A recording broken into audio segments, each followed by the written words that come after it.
जबाबदारी निवेदन देणारे जातीय तेढ करून जातीय दंगली करणारे ही सगळी जबाबदारी त्या गावचे राहणारे आणि पुऱ्या महाराष्ट्रातल्या मराठा समाजालाही सांगतो की आपण शांत राहायचं यांना काय करायचं करू द्या, नंतर बघू काय करायचं.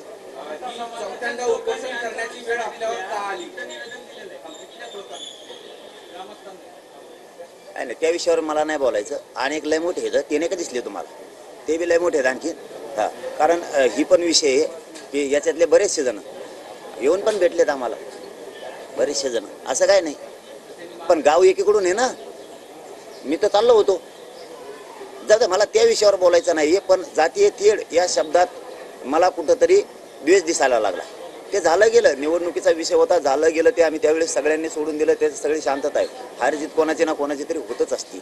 परंतु हे जे निवेदन जाणीवपूर्वक दिलेत, उद्या आम्ही देऊ ना मग तुमचे असल्यानंतर. आता तुमच्या काही यात्रा निघणार आहेत, मग त्या टायमाला बी आम्ही असेच निवेदन द्यायचे का? आता महाराष्ट्रात यात्रा तुम्ही काढणार आहेत तर मग ह्या रोडवर त्रास होणार आहे, आम्हाला रहदारीला त्रास होणार आहे, आमचे मुलं शाळेत जाणार आहेत, जातीय तेढ निर्माण या जाणार, कोणती तरी यात्रा निघणार आहे, आता त्या यात्रेमुळे होणार आहे. तुम्ही रद्द करणार आहे का?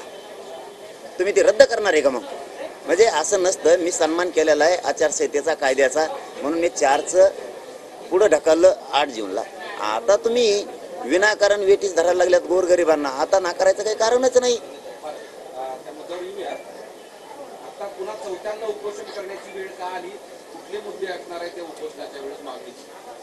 सरकारनं, शिंदे साहेबांनी, गृहमंत्री फडणवीस साहेबांनी सगळ्या सोयऱ्यांची आदेश काढलेला. ती अधिसूचना, तिची अंमलबजावणी तात्काळ लगेच करण्यात यावी यासाठी हे आमरण उपोषण सुरू आहे. त्यासाठी हे आमरण उपोषण सुरू केलेलं आहे. मराठा आणि कुणबी एकच आहे. हा कायदा पारित करण्यासाठी तुम्हाला आधाराची गरज लागते. तर 57 लाख नोंदी सापडलेल्या आहेत. तोही कायदा तुम्ही पारित करू शकता. तुम्ही फडणवीस साहेबांनी आणि शिंदे साहेबांनी सांगितलं होतं केसेस वापस घेऊ.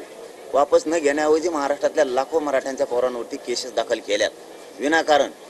त्याही मागे घेण्यात यावं. हैदराबादचं गॅजेट लागू करण्यात यावं. सातारा गव्हर्नमेंटचं, बॉम्बे गव्हर्नमेंटचं गॅजेट लागू करावं. अनेक जे जे विषय आमचे त्याच्यात ठरलेले ते लेखी स्वरूपाचे सरकारकडं ते तातडीनं करावेत. आमचं काय म्हणणं नाही, आम्हाला राजकारणात फाजकारणात जायचं नाही. आम्हाला द्या. हेच मराठ्यांचे लोक तुम्हाला डोक्यावर घेऊन नसतील. माझ्या शब्दाचा अर्थ समजून घ्या. सरकार असाल तर मला राजकारणाकडे जायचं नाही. हेच मराठ्यांचे लोक तुम्हाला पुन्हा डोक्यावर घेऊन नसतील. पण आम्हाला द्या. मला आणि माझ्या मराठा समाजाला राजकारणात जायचं नाही.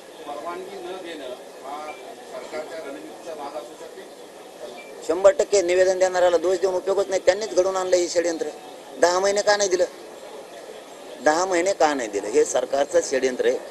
सरकारलाच आंदोलन मोडीत काढायचं आहे गोरगरीब मराठ्यांचं. गोरगरीब मराठे मोठे होऊ द्यायचे नाही, हे त्यांचं स्वप्न आहे. हे त्यांनीच केलं. छत्रपती सराटीमध्ये 300 पोलिसांचा बंदोबस्त आहे. राईट कंट्रोल म्हणजे दंगा नियंत्रण पथक आहे. SRPFच्या 4 तुकड्या तैनात आहे. जालन्याचे पण 150वर पोलीस आहे.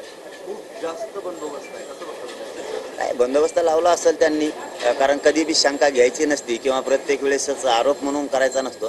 की त्यांच्या लक्षात आलं असेल आजूबाजूच्या गावच्या लोकांना निवेदनं दिले जाणून बुजून. निवेदन देणारे बी कोण आहेत हेही महाराष्ट्राला माहीत झालंय आणि सगळ्यांनाच माहीत झालं निवेदन देणारे कोण आहेत.